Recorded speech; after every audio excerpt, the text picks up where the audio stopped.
1987ல கல்யாணம் ஆகி ஈரோட்டுக்கு எங்க அப்பா கூட்டிட்டு போயிட்டாரு. சரி. அங்க கூட்டிட்டு போய் கொஞ்ச நாளா நல்லா தான் இருந்திருக்காங்க. திடீர்னு எங்க அப்பா எலெக்ஷன்ல தோத்து போயிட்டாரு.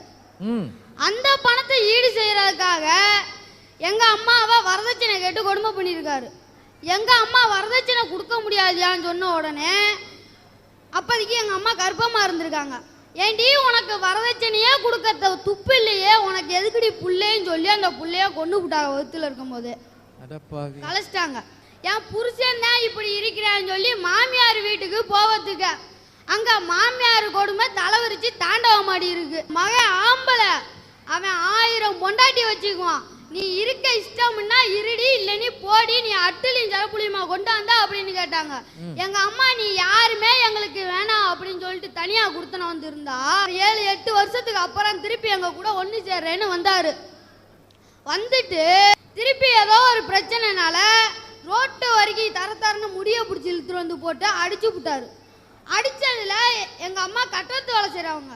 அடிச்சதுல அவங்க ஏற்கனவே ஒரு ஆள் சம்பாதிக்கிறனால ரொம்ப வீக்கு உடம்பு. அதனால அடிச்சதுல தாங்க முடியாம நெஞ்செலும்பு ஒடிஞ்சு போச்சு.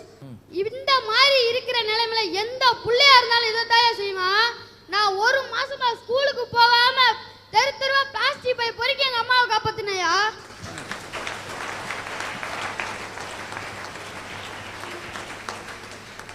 மோசமான ஒரு தகப்பன் ஒரு வீட்டில் இருந்தா சின்ன பிள்ளைகள் கட்டாயமாக குழந்தை தொழிலாளராக மாறித்தான் ஆக வேண்டும்னு இந்த பிள்ளையினுடைய வாழ்க்கை பாருங்க. எல்லா அப்பா மாதிரி எங்க அப்பா எங்க கூட இருந்திருந்தாருன்னா நாங்கெல்லாம் சந்தோஷமா இருந்திருந்தோம்னா. எங்க அண்ணன் இந்த வருஷம் படிப்பை நிப்பாட்டிட்டு வேலைக்கு போயிட்டு இருக்காயா, டாக்டர் பியூன் வேலைக்கு.